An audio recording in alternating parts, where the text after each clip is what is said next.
Hello, everyone. My name is Paul Third. That's Ed Thorne. And this week we are blessed to have Turra Medina on the show. Now, for anybody who doesn't know, Tura is a Latin Grammy winner. He has over 1 billion streams for his mixes and masters. And it pains me to say it, Ed's going to be very happy. He's also a drummer as well, ladies and gentlemen. God, fucking drummers. I always feel like it's drummers that we got on all the time. But look, this man has a wealth of knowledge. I was very, very lucky to meet this man in LA when we were at NAMM. And even just like the hour that was spent, I just took nuggets of information. Tura, can you please tell us a little bit about your journey, kind of how you got into the business and kind of how you basically kind of managed to get yourself a career mixing and mastering professionally? Sure. Yeah, it was a long ride. I'm 50 already, so I've been around for a while already. So I started studying music. I started when I was 5 years old, studying violin at the conservatory. Then when I was like 13, I changed to another career as a drummer. And when I got the time to go to university, I was asked by my mother's like, are you going to study music again? It's like, so I said, no, I'm going to study sound engineering. So it's all different, you know? So I went to the sound engineering school in my country, in Chile. I born there. And yeah, and I did a career as a musician. I was playing from professionally when I was like 13, 14 years old. And when I finished studying, when I was in the middle of studying engineering, I started doing some albums and recording and like spend time at studio. So I got to know the good thing and the bad thing of the music industry.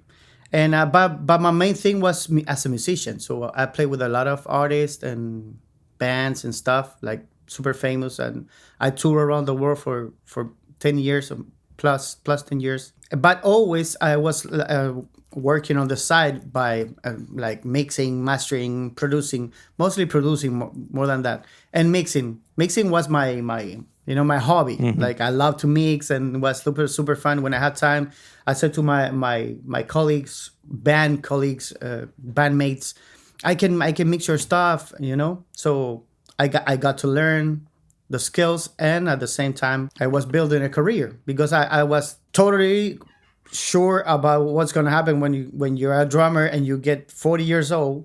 Nobody's going to call you again, you know. So I was preparing myself to do the change when I got around 40. So that what happened, you know. Like I did the two careers for, let's say, 10 years, and then I swapped to the full-time mixing and mastering, etc. And was it mainly? Was it your network that kind of was the main thing that helped you out? Because obviously you knew so many people in the community like already. Was that kind of the thing that kind of really helped that transition a little bit? I think probably the best thing for the transition was to get to understand the business, you know. Mm-hmm. Because then I changed from, I used to live in Chile at the beginning, and then I moved around. I lived in France, in Monaco. I lived in Cuba for 3 years. Then I lived in Miami. Then I went back to Chile. Then I went to Mexico. I lived in Mexico for 10 years. And then I moved here. And I've been here for 12 years already. So you can imagine that meeting a lot of people makes you a lot of like a lot of clients, but that is not the best way to describe it, you know, because it's the way how you understand the business. And then because you if you move around, you get to know new people every time. But you already know your skills and how to sell yourself, you know, as a mixer, so to get clients and stuff. So I think mainly, of course, meeting people, it helps a lot. But mainly it's knowing the business, it's knowing how it works or what the clients are expecting from you. So that's my selling point. Yeah. What interests me is because me and Ed have never like kind of mixed like a Latin song. Like, are there any like requirements like for the genre? Do you find that you have to kind of take a different approach when mixing Latin music as opposed to other genres. Yeah, well, I think today, yes. Before it was kind of the same, but today with the reggaeton thing, the urban Latin music, it's more like super rhythmic oriented, and they pay a lot of attention on the rhythmic side of it and the low end. So yeah, you need to learn how they are the way they're expecting to listen to the stuff. It took me a while to understand, mainly for the reggaeton. At the beginning, when I started, I tried to mix like I used to mix like everything, and they was the clients what they were saying like, nah, yeah, kind of, Kind you're of. close, but not that. And it took me a while, probably a year, to mixing a lot, and then I got to understand what, because they like different stuff. Let's say they like distorted stuff, and of course I came from purist sound engineering style, and like it's not allowed, to get distorted stuff. So I got to understand how to introduce the thing and get a happy medium between them and my taste. How much of that is distortion versus clipping? But there's a little bit of clipping, I'm thinking on but 808 kind of samples, like yeah, you get a lot of that heavy. yeah. But there's Heavy something kick drum there's sound. something happening in the mid frequencies when you distort stuff that it doesn't sound good when you add the I know standard clip, and if you add a little bit, you get to listen a little bit of clipping in the top end and the low end. But when you go a little bit too high, it start to crapping out in the middle, and that's not nice, because it messes around with all the information that is going through in that zone. So that's why it's hard. So I get to. It always happened to me. I put a lot of clipping plugins, and then I remove them because I don't like them. During these years, I've been putting them, removing them, and I remember these guys, they like this thing, so I add it again, and I start to EQing, a little bit, where to distort the thing. So it's happening more these days for me. It's like I think I got to understand how works fine, but it's hard, It's hard because you're messing with clipping or Yeah. with distorting. Now, what I find interesting was that you'll remember this, I think you will, when we had a conversation about saturation when we were at NAM, and we talked about odd and even saturation. Now, would you be able to Yeah. tell like people watching and listening the importance of understanding the tonal differences of odd and even harmonics, like why many people find, odd harmonics to say be more musical, and I think, some people I know class, even harmonics to be, I don't know, so some people say cold. I don't know if that's the right term, but yeah, could you explain to kind Yeah. of to people like how you see saturation? Well, from the engineering point, it's maybe I'm not that good explaining. I can probably explain it better from the musician Yeah. point, because I'm always looking for musical stuff. It happened to me a lot with the converters. Converters, I think it's the same at the end. Converters or preamps or whatever piece of gear that you're using, it's all about harmonics. One type is it's more even on the harmonics, and one other pieces are way much better in the odds.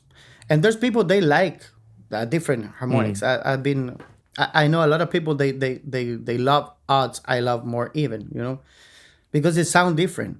I don't know if you want me to go like super engineering stuff. Let's do it, more man. Like you're in the right place. Yeah. Let's go geeky. Let's Let's go do it. geeky. Yeah, because of course, as I told you before, my English is not that good. So I have sometimes it take me a while to find the words.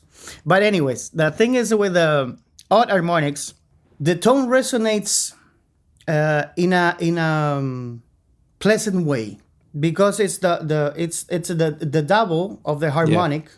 It's just the double. It's the way it's the frequency that is ringing. Usually, the cheapest gear, it had more like odds Right, okay. harmonics. So that's why don't sound that good. And usually the good transformers, the expensive ones, they take more time. They spend more time building this stuff in a better way. So when they really well built, they sound way much better, and the much better it sounds with more even harmonics. Right. Okay. You know, so it's more pleasant to the ear. So would you say that you do more even harmonics when you're adding in saturation? Is that something that you are taking into consideration? Even like when you're buying gear, you'll always kind of try and look. I mean, do you test Of and course, stuff yeah. like that? Yeah. Yeah, no, I test and I test and I listen, and of course I have a lot of people there. They they think that I'm crazy, and we have a lot of fights about this thing. But you know what? That's life. You know, we're humans. But it happens the same with the interface for me. You know, it happened to me. There's some interfaces like super famous, and they sound odd. You know, and there's other interfaces that sound even to me, and they're good. Both are good, but you get to choose the one that it sounds more musical to you. During the years, I tried to be more musician than engineer. Yeah. You know, because when you're too engineer, you're always trying to dissect everything and try to find why this and why that and a lot of stuff, and then you get to lose the idea of what sounds good. I think that's something that I've been struggling with a lot. I've had many people kind of comment about that my mixes sound like I overthink. And I think it's like people are kind of sometimes thinking that I think that much that I kind of lose the overall feel of the song. But do you think that comes from being a musician? And obviously, like everything about being a musician is emotion and feel. So how do you manage to constantly be able to focus on the feel? Is that something that's easy for you, or is it something sometimes you find that you might tend to start overthinking things a bit, or is it you quite fortunate that you just are always thinking about the song, kind of the whole kind of picture? Yeah, that's a great question. I always try to be in the musical side of it, you know? When I start mixing, I do it the fastest that I can, so I don't lose perspective. I try to find where musically things are heading, and then once I figured it out, I left the project. You know, I try like not to mess around and just do some tweakings. When I get to like brainy is when the client is looking for something they don't know, Right. and then I had to figure it out, and then I had to spend time like overthinking why it happened to me. Like 2 days ago, I'm mixing this song, this super famous artist, but they don't like it. They don't like because they don't understand how to explain me what they want. Right, So yeah. I did the number 10 master. Okay. It's crazy. It happened to me like 3 times in my life, you know. But it's okay. I understand. I understand that sometimes the first time that it happened to me, I won a Grammy. So it's okay to do 10 revisions, you know, because sometimes getting so picky is really good. Sometimes it's really bad. It depends on the artist and the producer and all that stuff. So they sent me this song from other artists, that's a super different song, and they wanted to sound like this thing in the top end of that song. So I had to be like, put the song on it and mid side and listen just to the side and write it down what's going on with the reverbs and all the stuff on the sides, and then check the middle information, and then try to replicate the top end of the thing. So I think now it's working. Sometimes you have to go super engineering, sometimes you go like super musical. Have you found there were any benefits of being a musician that have helped you as a mix engineer? 100%. Not being a musician, it's hard, because when you're a musician, it's because you were trained to understand music and to listen to music. So you need to be able to identify if it's a wrong note in the chord, or I know something is ringing, and if you're not trained to pick up some frequencies and notes, it's gonna be super hard for you. So I'm not saying that you can't, but it's gonna be hard. So how do you Helpful. start the mix? Do you start with like the foundations? You would say start like with the rhythm section and then work your way around that. Is that like how you would do it to kind of stay with the feel and kind of like stay with the music and keep the song? Yeah, great question. It depends on the music, of course. If it's let's say vocals and strings, I'm gonna start with vocals, of course. But if it's like a reggaeton or like a hip hop, I'm gonna start with the 808 probably. But then I'm gonna jump to the vocals, you know. So if I do, let's say, reggaeton, I do kick and snare first, just to set up the bass, and then I go to the vocals, and I adjust vocals first because I have a fresh ear in that part of the the range, the 3K, 4K that you really need to be like super aware of what's going on, and then I start building up around and carving up to leave the space of the vocals. But of course, the first thing that I do is I put all fades up and I listen to a song, or I listen to the reference song that artist sent me to check out what's going on, and then I do this, What about low end? Because this is something that me and Ed always. So when you're kind of at the kind of where me and Ed are, it almost feels like it's a never-ending battle to get your low end right. And it seems like even the top engineers are always like kind of battling with low end.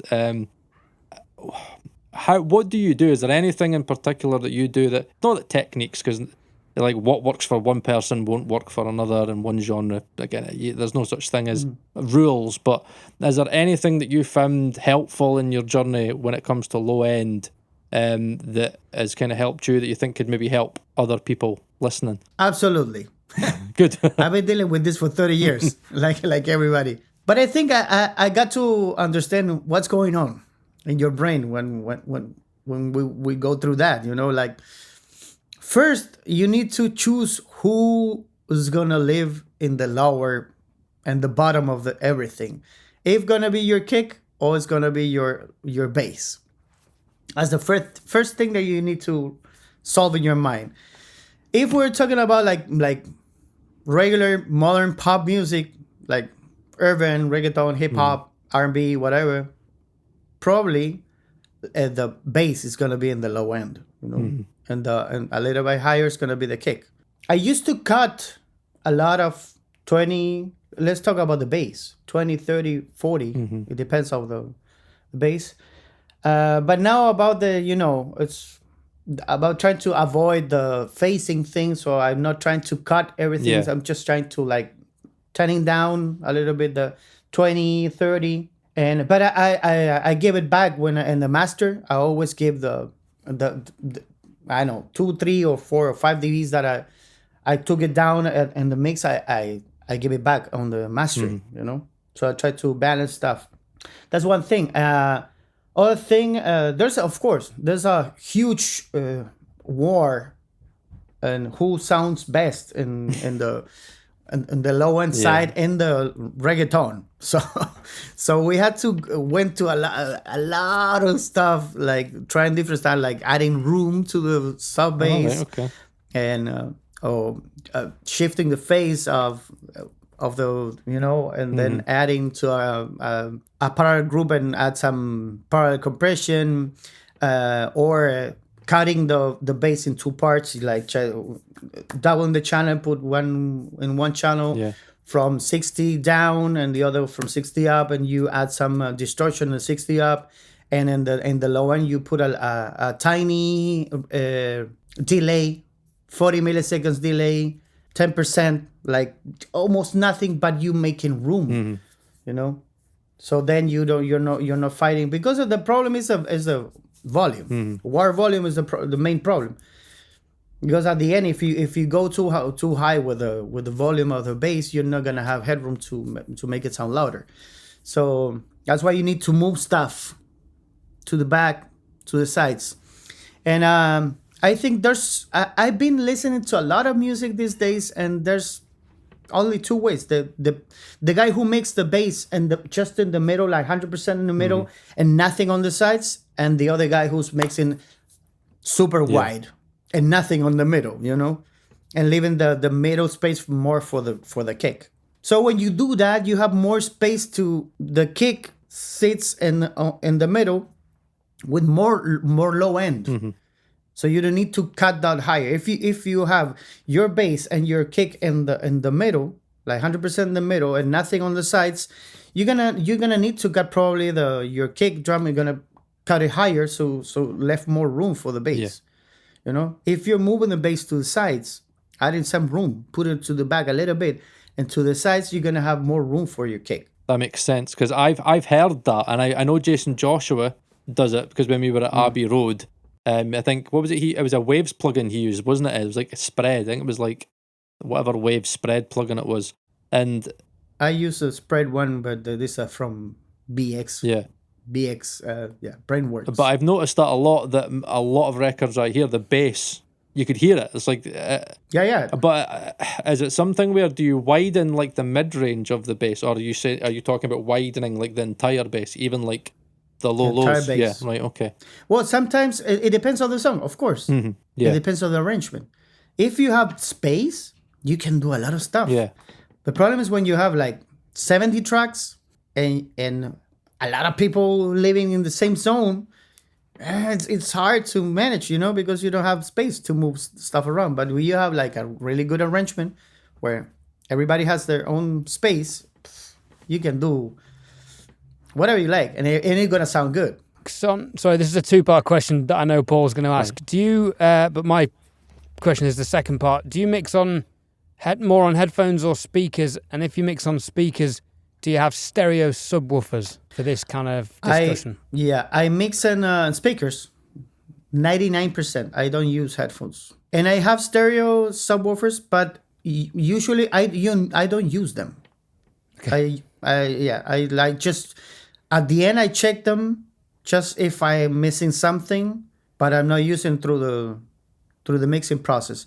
And I'm using at the end the same, the headphones, just the last pass I put them on if there's a noise that I didn't listen. But yeah, I try not to use them, I know there's a lot of people that mix in headphones, but I'm against that, I'm sorry. Well, no wonder, because if nobody knows, Tura's speakers are massive.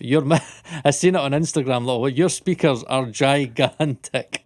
Was it DJ Nelson that made you those ones? Are those the ones that DJ Nelson made you? You can get to see the new ones. Those are new ones. I'm building these ones. Yeah, I'm in the process of tuning them. Right. Those gonna be my brand. Mm-hmm. It's a 3-way, but there's a small version of it. They're like this, So I'm mainly mixing on that. And of course I have the big ones, the Quested for mastering. I use them for mastering. Yeah. But I'm trying to mix like this in small version. I think it's working way much better for me. So how long did it take you till you were happy with, translation?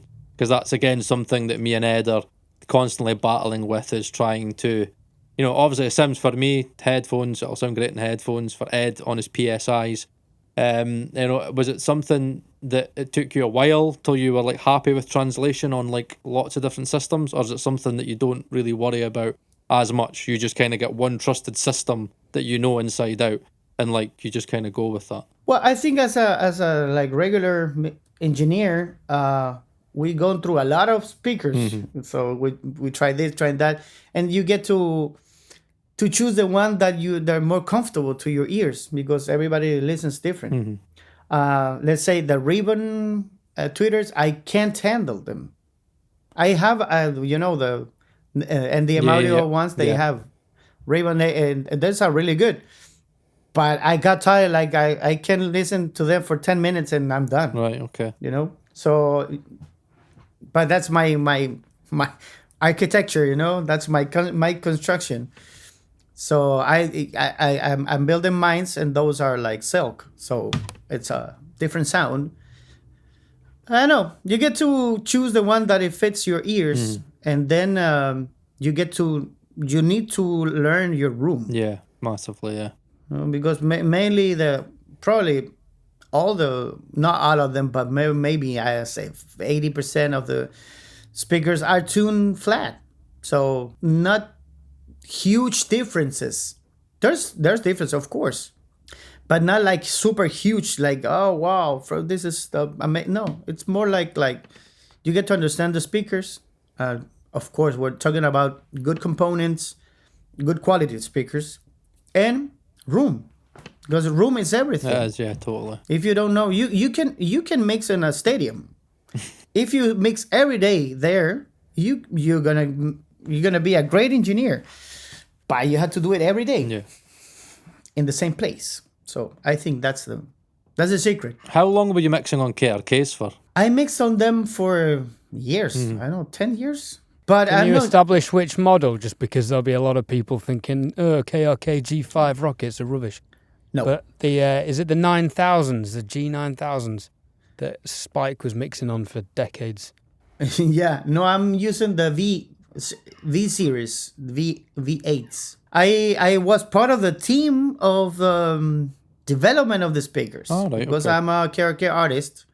I worked with them for 12 years already. So I was one of the engineers that were trying the speakers and saying, you can move this and you can move that. At the end, they come really good. It's a really, really nice speaker, medium price, way much better than the competitors in the same range of price. Of course, there's a lot of way much better speakers, 100%. But of course, these speakers are more for producers, like they have a little bit more low end, but they sound really nice.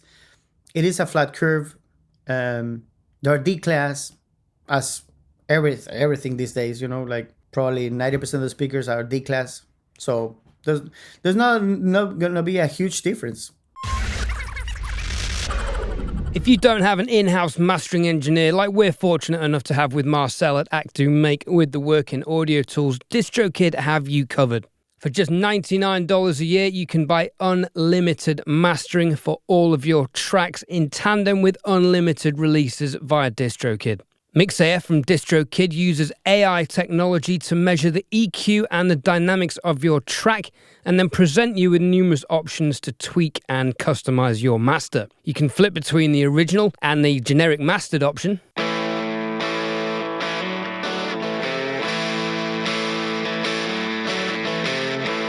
Blame it on the whiskey. Blame it on the bad weed. So instantly we can hear that's making the track louder, and it's also slightly flattening the EQ, bringing in a little bit more of the mid-range and of course the top end. We can adjust the intensity, which is how much compression and limiting is being applied to the track. Blame it on the only thing you've ever seen. Run and tell your mother.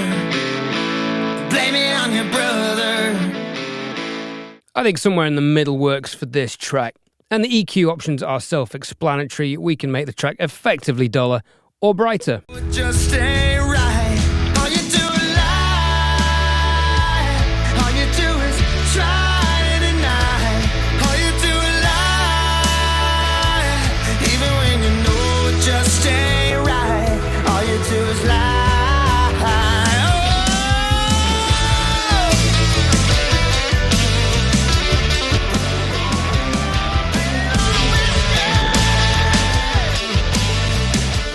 Download your mastered track and release it as easily as you do all of your other unlimited uploads. Get 30% off your DistroKid subscription using the Working Audio Tools VIP link below. Now, if we're going to talk speakers, we've got to talk Dolby Atmos, because I know that you are a Dolby Atmos mixer. Is it the KRK setup you've got, or is it a different setup you've got? Yeah, you've got the KRK Dolby setup, eh? The golden question, and I remember I asked you this is before I even was going to get my own Atmos set up. Is Atmos here to stay, in your opinion? And if so, like, how much work do you realistically get from Atmos? Not like a week, because that can differ, but even just say in a month, average month, how much work would you say that you get from the Dolby Atmos side? Well, it's getting higher. Right. It's getting higher and higher. I started with my system last year, let's say July or something like that. So I've been in the game for a year and a half. And the beginning was like one song a month. Okay. And then in January, I got a 70 songs Oh, right. Wow. catalog to mix. Right. So then I got another one on, I don't remember, July, August, 45 songs. So yeah, it's but the thing with Atmos these days is like there's a lot of companies that are changing their catalogs to Atmos. So that's why you get to grab a catalog and you have a lot of work. And there's some artists, probably the main ones, the more like famous ones that are like they're doing the stuff because of it's a little bit more expensive, you know, need to spend money in two mixes instead of one. So yeah, for some artists it's a little bit too much, and they're not doing it. But we're gonna get there because there's gonna be a lot of catalog already from the companies, from the big companies that you're gonna have everything in Atmos, and they're preparing this stuff for like cars. It's gonna come with Atmos in a couple of years. So probably we're gonna have some radio stations transmitting in Atmos in the future, like 5 years. Wow, I don't even know how that's possible. Like I was thinking that somebody asked me that. Not yet, but they're changing technology. But they're preparing the first venue. I think it's in Las Vegas for live Atmos. Wow. So you can play with the band in Atmos. So they're doing it right now. See, that to me would be an experience like that. Like surely, like when. Well, that's amazing because it's not possible yet, but it's gonna be there like soon. Because I spoke with this. I can't say the name, but I spoke with this guy, and he told me about that. This is a secret. But see, so yeah, that's the thing. You know, like it's all over the place. If you see Netflix now, they're transmitting in Dolby Atmos, and Disney Channel, same. So it's starting to be everywhere. And of course, as everything, you have to be ready. It's better to be the first instead of being like running, losing clients, you know? That's what I was trying to say to Ed, because I think Ed understands it. And I remember we spoke to Tim Palmer and he understood it from like a business perspective. But that's how I feel, because with being in Scotland, again, it's still a country, even though it's a small country. You know, there's for me, I've got an opportunity, and I said this to people, that if you're not first, then you're last. So if it does slowly become a thing, then there you go. Hopefully that could be, I could be the guy that's set up. Everybody knows that he's got like this kind of Atmos facility here. But yeah, I suppose it is just 100%. A waiting game, isn't it? It is just a waiting game. But I don't know, the more I've been speaking to people, the more I'm being told that it is slowly becoming more integrated. And I think that's what people forget, is that like the difference with 5.1 and other setups was that it wasn't fully integratable the way that Dolby Atmos is. So like for anybody that doesn't know, that's listening, like a Dolby Atmos file, it could be 7.1.4, right? But it'll be downmixed to stereo, and then that same, because it's all object based, that same 7.1.4 could then be put in a 5.1, could be 4.1. It's fully interchangeable, which means that when that file leaves, it could be played on any system, which I'm pretty sure it's the first of its kind. I'm pretty sure there's no other kind of file system like that where it adapts to the system that it's outputting on. Yeah, and we're gonna have a lot of. This is the first one, or not the first, but probably the most known one. But I was watching this new MPEG H. That's a new version of. It's not new. It has 10 years on the market, but it's the same as Atmos, but it's the version of Nuendo. Right. Okay. You know, MPEG H. So and it's a Sony 360, and there's I don't know, 3 or 4 more. So it's been around it, and there's one thing that I said to people like me, you know, like we were talking about this right now. You want to be the first or the main one in your country. Yeah. It is correct. It's like when you want to grab a bite, you don't go to the place that you can buy only bites and not to buy a Coke. You want to go to a place when you can grab a bite, drink a Coke, drink a coffee, and a dessert. You know, if I'm gonna go to you and we get along, and you know you're a great mixer, and I want to work with you, probably I'm gonna stay with you for mixing, mastering, Atmos, and editing and everything.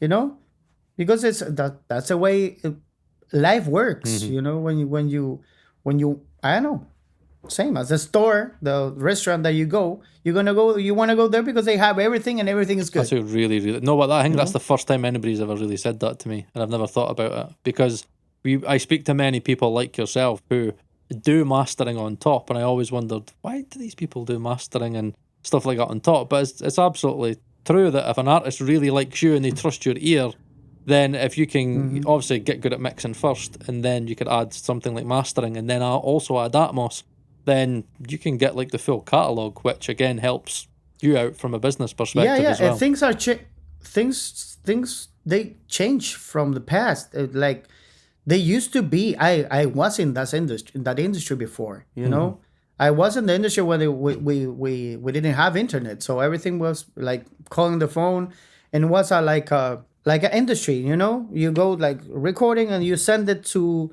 the guy who makes it. You send it to who makes it. You send it to the plant. They build the CD or the album or the vinyl, whatever. It was a industry line. We don't have that anymore in any. You know, the people who make content online, they do everything. You know, and there's a lot of people that doing everything great, really good.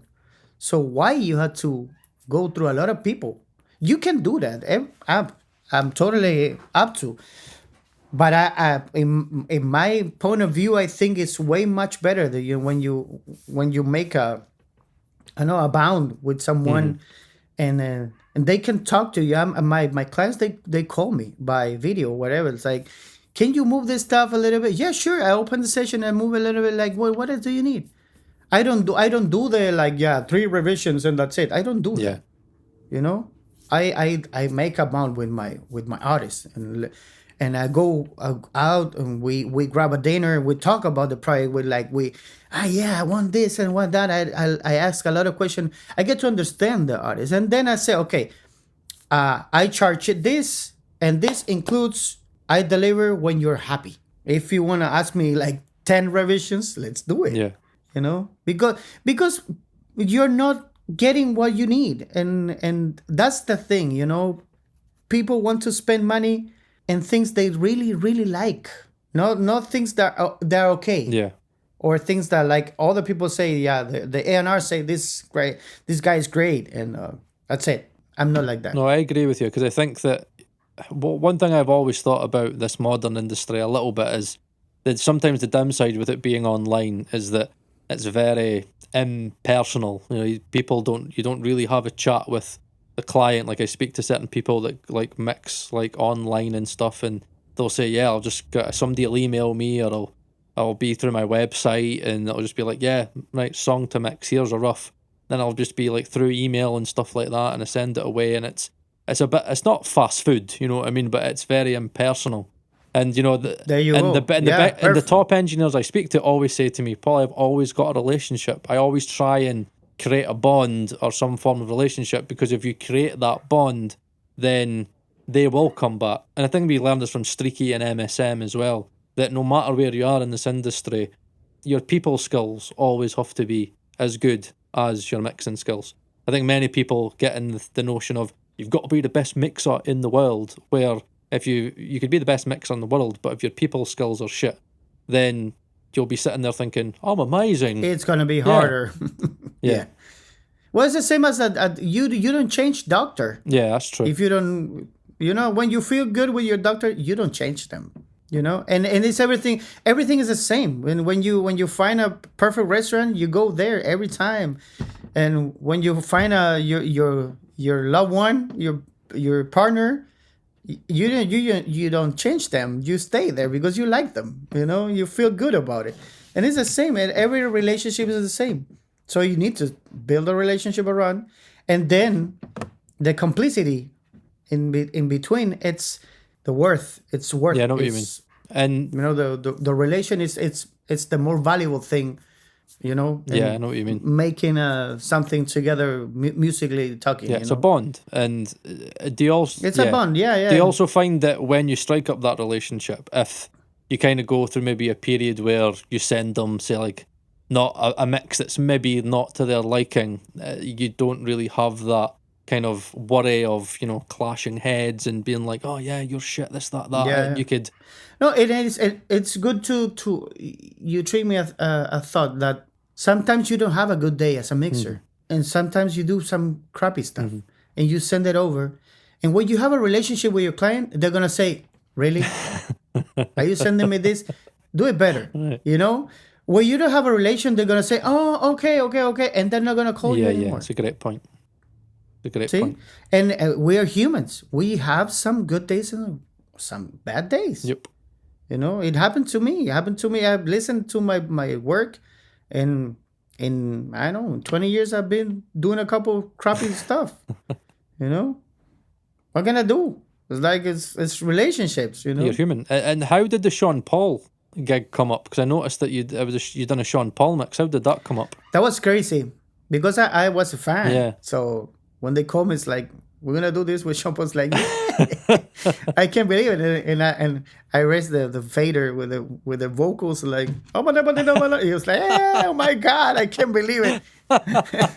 I get to listen in solo. I know exactly what you mean.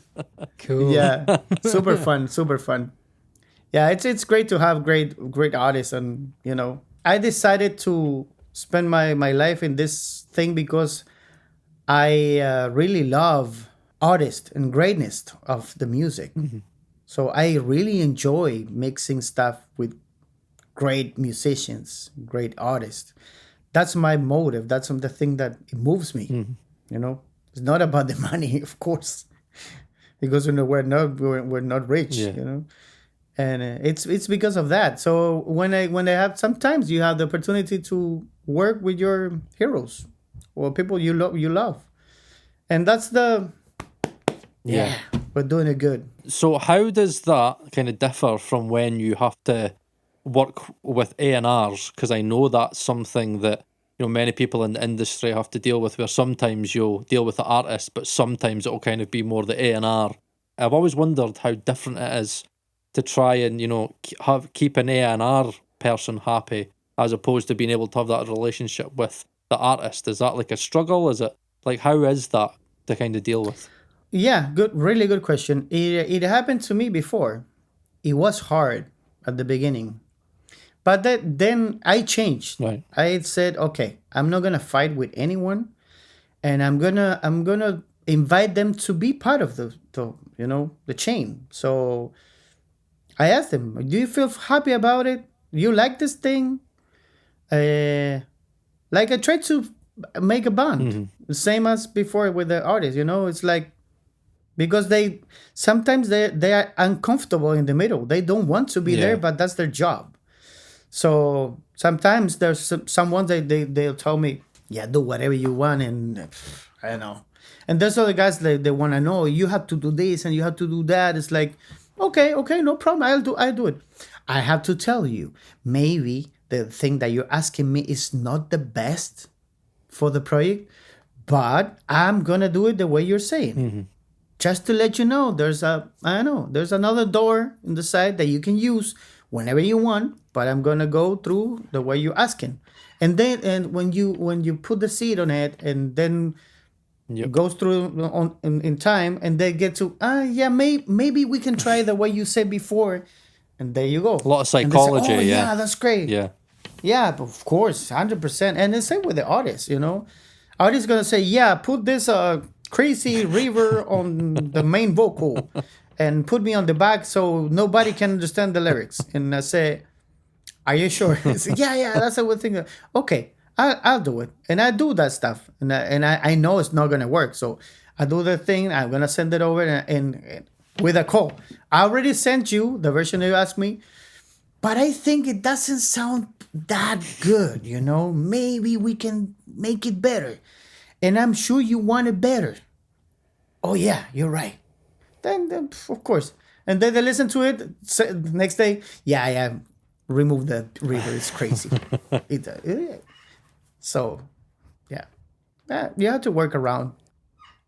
It's a lot of psychology in our job.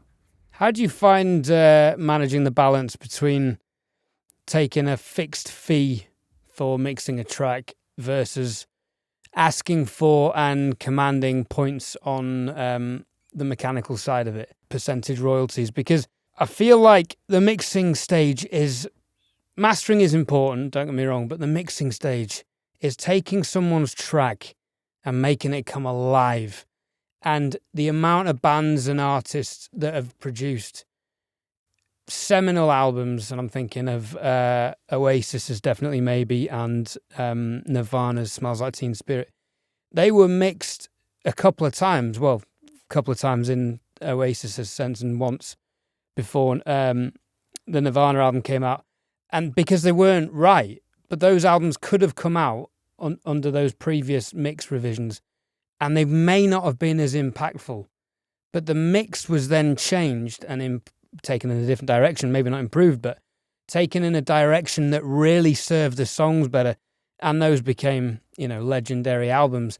Now, is a straight fee of like, I don't know, I'm just going to pick a number, $500 a track, for something that can last and endure history for decades. That doesn't seem a proportional payment for such a vast, long-lasting, impactful service.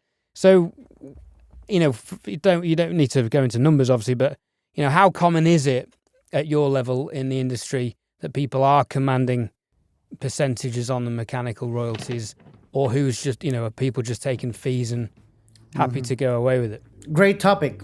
Hard to go through because it's, I think, same as before, it's changing.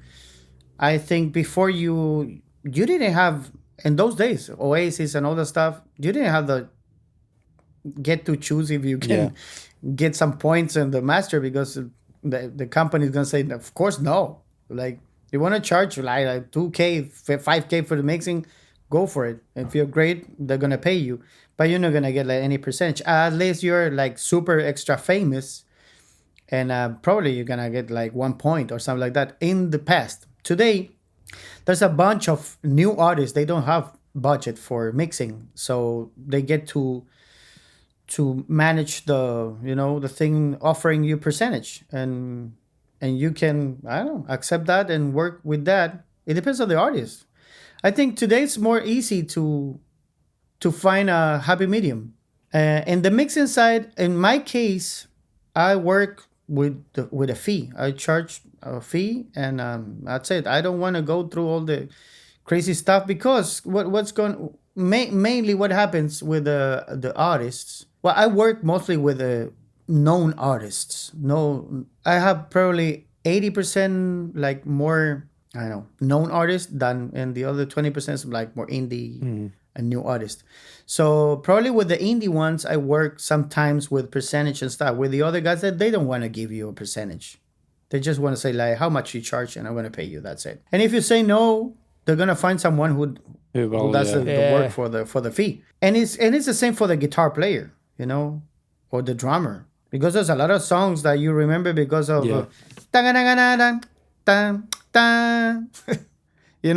I say that, and you know which song I'm talking about. So probably that guy deserves more money than the guy who did the mix. I don't know. Yeah, that's a complicated debate. It's hard. I've had it already where I've been offered a dismal fee for a track, but 3% on the mechanical side of it. But then it's a risk. We're talking about streaming, so mechanicals are largely... Yeah, but mechanicals, they're not only streaming. It could be a lot of money, because if they go through like a license in a Hollywood movie, you're going to get a lot of money, Or in radio, there's some countries that are still paying good money for radio or TV, or, I don't know, licensing in a show, in a Netflix series, whatever. It's money. And it's money forever. That's the thing. Yeah, totally. Yeah, it is. It is. But I mean, the kind of artists that are wanting to pay forward with royalties, knowing full well that they might give you 3% of a pie that makes no money ever. And it's kind of in that case, of course, it's a bit of a bargaining tool, isn't it? Between like, well, I want to pay you, what's going to be way, way, way less than minimum wage for you to do this mix. No, I don't do that. If I do that, I want to ask for 25%. Yeah. Yeah. If you're a starting artist and you want me in your track and you don't have money, probably gonna ask for 25 or maybe more. Yeah. So I understand how the big guys who know the songs are going to be 1 billion streams, by the end of the year. Well, Yeah. yeah, that's different. They're going to give you, right, well, we can pay you $5,000, but you ain't getting anything after that. We're keeping it all. I get that. It's just the polar opposites of the industry and how people who can saturate the market with music don't want to pay for it because a lot of it's going to go nowhere like the other 100,000 songs that go up to Spotify every day, including podcasts, that number is. They can throw away percentages and it doesn't cost them anything. It just gets them a service done. Yeah, I by know someone you're thinking on the totally what if this goes on TikTok. And But the good thing goes is viral. just Spotify changed the thing. They're not gonna get paid. They're not gonna pay people before the 1,000 listens. So it's hard, but it's good for us. yeah. Because then there are gonna be a lot of people. They're not gonna do stuff, or they're gonna stop trying to do stuff, and it's gonna be more room for people that really wanted to do like a proper way to. I know. You say that, but I don't think it'll be the case. I mean, I've heard recently people producing 31-second tracks, including 31-second tracks of silence, Yeah. and they're just getting people to leave it on overnight. Yeah, no, but there's a lot of now these computers, they detect all the stuff and they removing it stuff. So yeah, it always gonna happen that when you invent some trick, someone's gonna find a way to discover your trick. That's life. So talking about tricks, right? Let's get back to mixing. So mix bus, it's very sacred for many people. For some, it's not. For some, it is. Do you believe in the top-down approach? And how sacred is your mix bus? Do you do lots of processing on the mix bus, or are you very sparse? Or do you kind of do most of your work on the track, and maybe just a little bit of subtle compression on the end? Did you have any tricks on the mix bus, or is it sacred? I always have tricks. Like everybody has tricks, and nobody's gonna tell you the tricks. No. I don't do tricks. It's easy. I manage my mix bus as a mastering bus. Right. So I don't do mix bus. I mix everything. When I finished, I put up some mastering stuff. Mostly EQs. I put a fab filter, removing 20 down, 20 up in linear mode. Then I add probably 1 dB in the mid side, or in 1K, around that. Half of dB, because I'm always lacking of that, because I know my ears, I know my room. It always happens that I'm missing half of dB or 1 dB around the mid side. And then sometimes I use spread thing, like a little bit, spread a little bit stuff to the sides. Sometimes it depends on the music. I realized that urban music, they don't like opening stuff. Oh, do it? Well, they like it quite like narrow and like Yeah, they want tight stuff. Right. Okay. They're super tight. Okay, that's interesting. Yeah. Then I put another EQ, probably adding some top end, like 1 dB in 24. A limiter. Yeah, L2. Or if I need more, like I need more volume, they're asking for more. So I do 2 or 3 limiters. But I have my output gear. So sometimes I have a Tegler. Right. Tegler, the cream. Yep. Kramer, yeah. Yeah, but it happens the same. It's sometimes the urban guys, they don't like that much the tube sound. Right. Okay. They like the tightness of the digital thing. So, or sometimes I use an MS. I have the Origin, the SSL Origin, and I use the MS mode, and I use the Taylor for the sides. Right. Okay. So I get to thicken the sides. Yeah.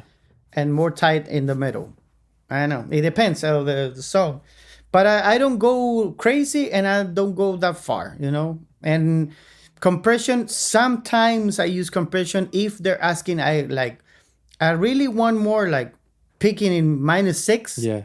I use compression. And how loud normally is the Latin scene? I mean, is there? I mean, I suppose there's loud. -8. Right. Okay, that's pretty good. That's good. 8 or 7. Right. 8 So or we're not 7, talking yeah. like stupid levels that we see like -6, -5 and EDM stuff where it's like super. I don't want to go there. Totally. Totally. I don't want to go there. But sometimes they want -6 and I have to go there. It's like Are you sure? The psychology And again. I asked the same question like 5 times. Are you sure? What's your sweet spot? What is your comfortable sweet spot? If you had to pick like a comfortable sweet spot for like limiting and loudness, the audio starts to kind of become, it's not making it better, it's making it worse. Some people say around -10, some say -11, some say -8.5. 10. 10. Yeah, that's what I would agree. Minus I would 10. agree.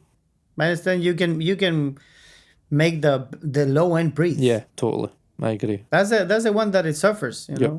When you go too high, the low end is like super tight and uncomfortable. You're trying to fit something that it doesn't fit. Yep. Like pressing it. I know. No, yeah, 10 is okay. But if you go too low, it's gonna sound so different in Spotify. So you need to stay around -9. Yeah. Because if not, it's gonna like, I don't know, crazy. Because there's a lot of stuff going on with Spotify, the way they convert stuff and they tamp the volume down. Because it's not like the full package. They go by range. Yeah, I know what you mean. They listen probably I think the theory that I've listened to it's that it is around 1K and 4K.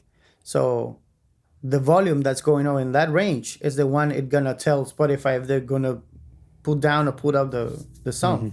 It's not the full range of everything. Yeah. So that's why there's songs they're sent in -8 and they sound louder than the one sent -12. Yeah.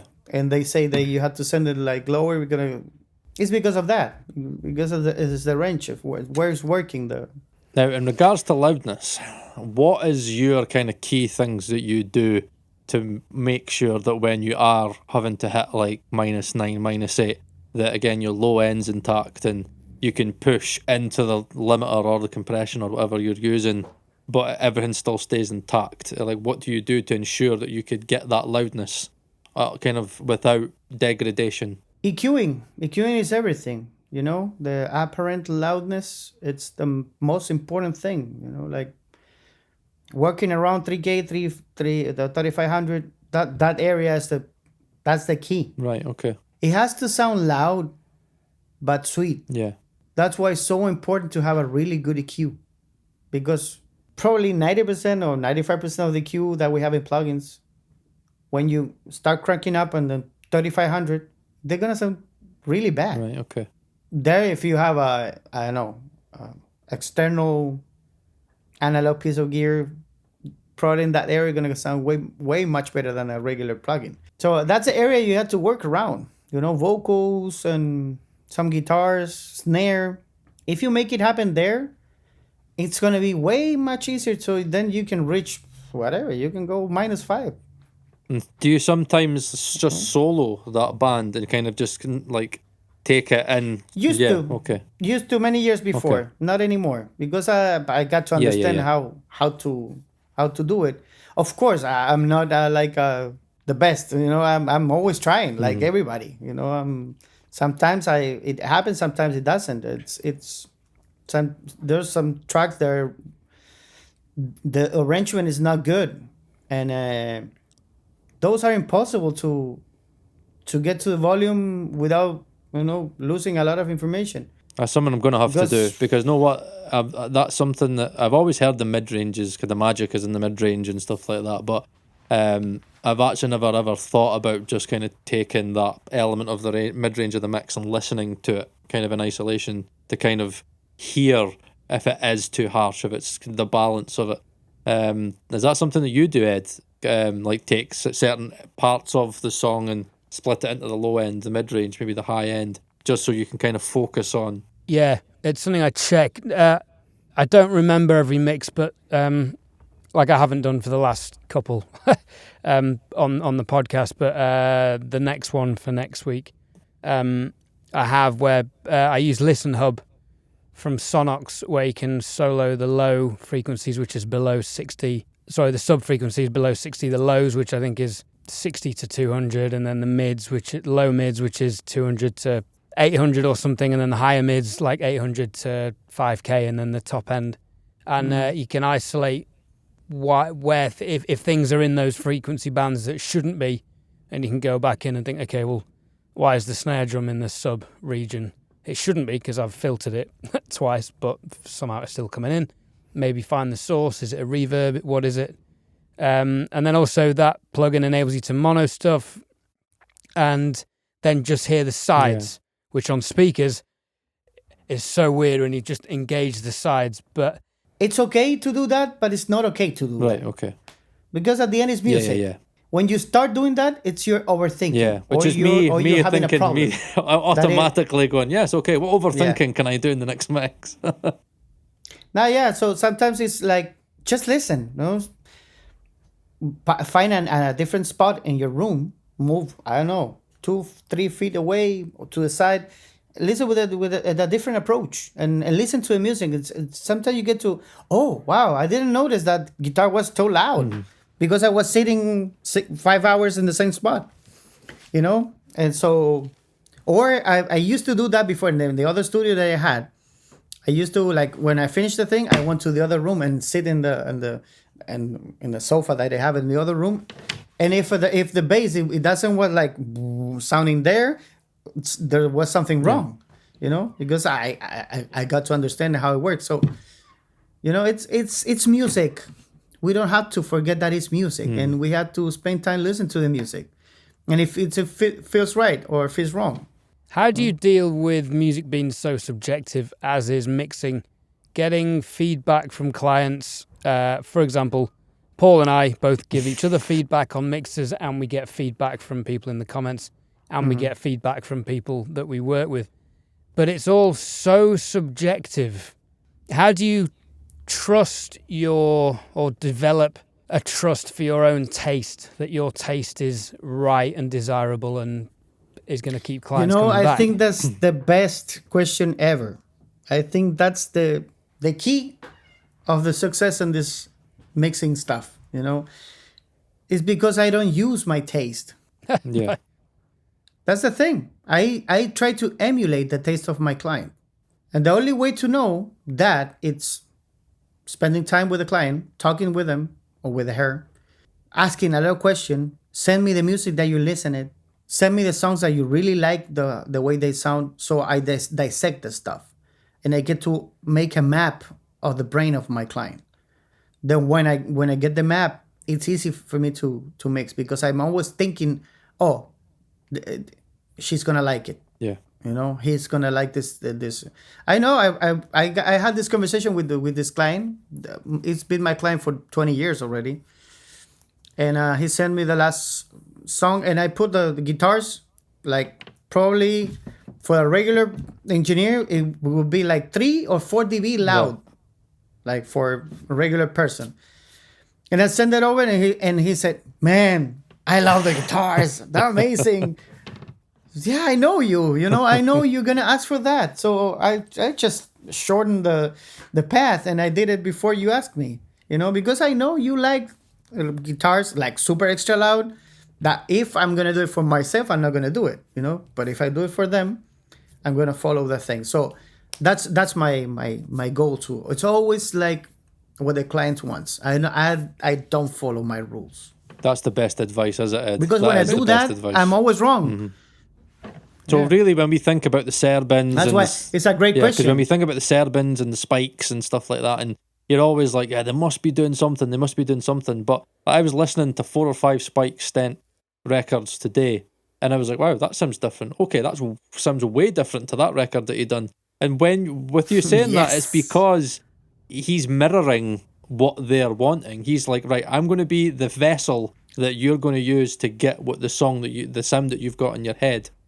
So he's not really, okay, he's got his own methods of doing things, but it's merely to get to the artist's destination. And that's why the reference track, that it helps a lot too, because when the producer is already spent, I don't know, 2 weeks or maybe a month with the artist, and they send you a reference track, this pretty much there, They're waiting you to put it on a different level, to fix stuff that are not working properly.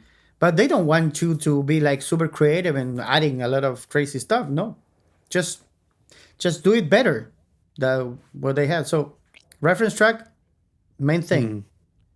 Paul, I think you should tell everyone what your little experiment today with Ozone. because I'll get your thoughts on this, Tura, right? So we were playing about with Ozone 11 recently.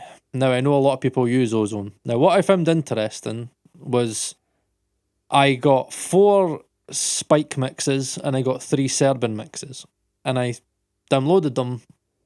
Oh, and I paid for them, by the way, for anybody that asks, right? I paid for them. Just if anybody's watched my most recent video, You heard it there I first, fucking Paul, paid third for place, them, right? It was only, He's paying. He's they were paying. a pound each as well, bastards. Right. So I stuck them into Ozone, and amazingly, the corrections that it was kind of advising was like really a lot. And I was like, this is Serbian, this is Spike. This is like, it's probably mastered by some of the best in the game.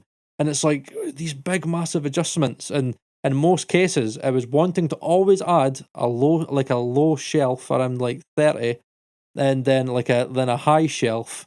And it was always adding in the same fucking modules. That's just the Ozone But default. what I found interesting was that many people trust Ozone in like AI and stuff like that, and they would look at that and go, "Oh, my mix must be. Oh, there must be something wrong with my mix." And I was looking at that going, "Wow, no, this is Serbian. This is Spike." And honestly, there was one. I think it was Unholy from Sam Smith. That was the Serbian mix. And what they wanted to change to that mix was a lot. And I was like, holy shit. I think it was like they wanted to take out low end, and they wanted to they had like a big hump in the low mids. And then I think they wanted to add a crap ton of high end. And the Taylor Swift one, they wanted to add in as much as 3 to 4 dB in the top end. I have a lot of thoughts about that thing. Just the disclaimer. Even Servan can have a bad day. Starting from there. I love him. Let's be clear. You know, that I love their work. It's amazing. Everything's great. But if you see, probably, I don't know, it's a huge percentage of the industry of plugin stuff. They're making stuff for people they don't know how to make it happen. You know, they're from starting engineers or wannabe engineers. You know, there's a lot of like every company is throwing stuff with 2 buttons. You know. Just move one thing. It sounds good. There you go. It's a good thing sometimes because you spend more time in the music side, so you don't care that much. But it's a bad thing because you can do it way much better if you have the tools and you know how to use them. That thing for the Ozone, the automatic thing, it's an automatic thing. It's like it's helping you when you don't know how to do stuff.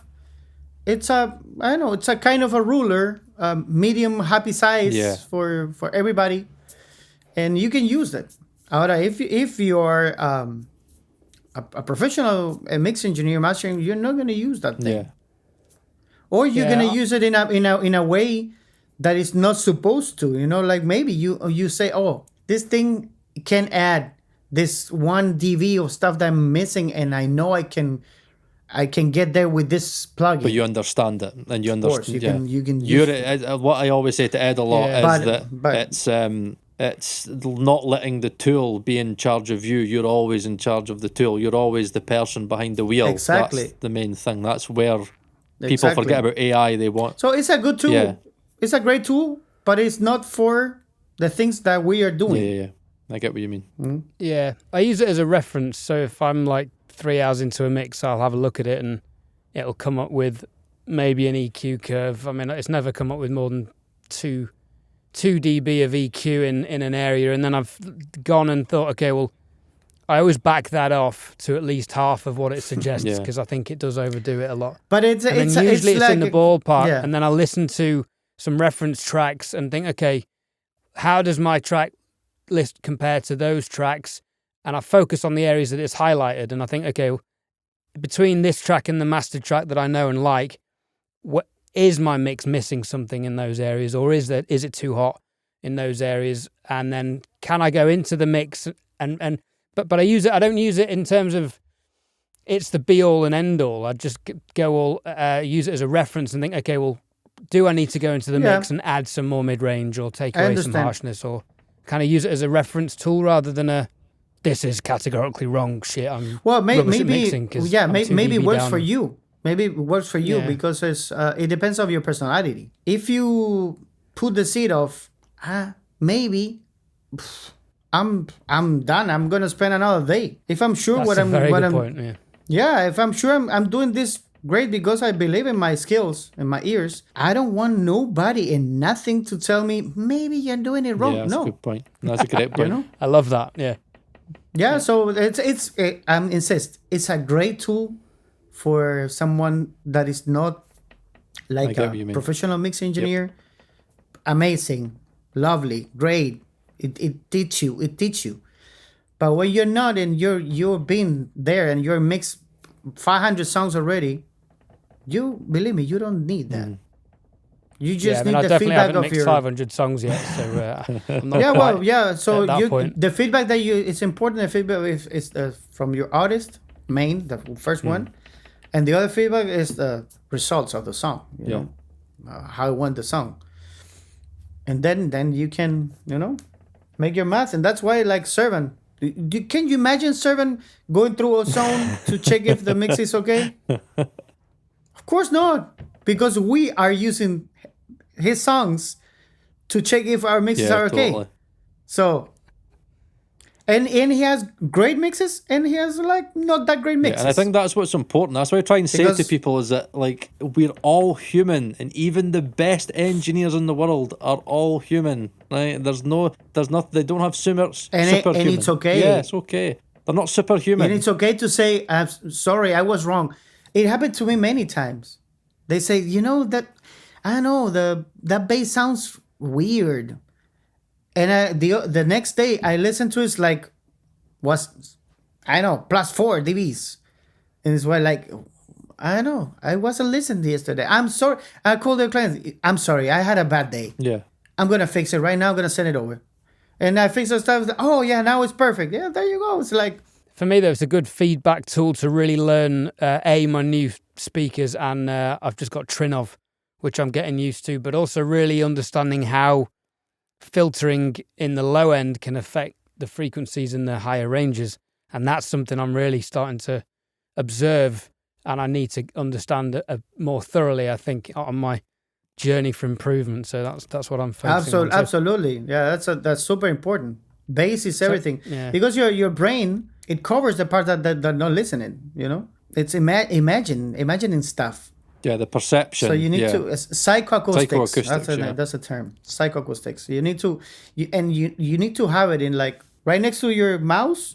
You have to have the book of psychoacoustics always.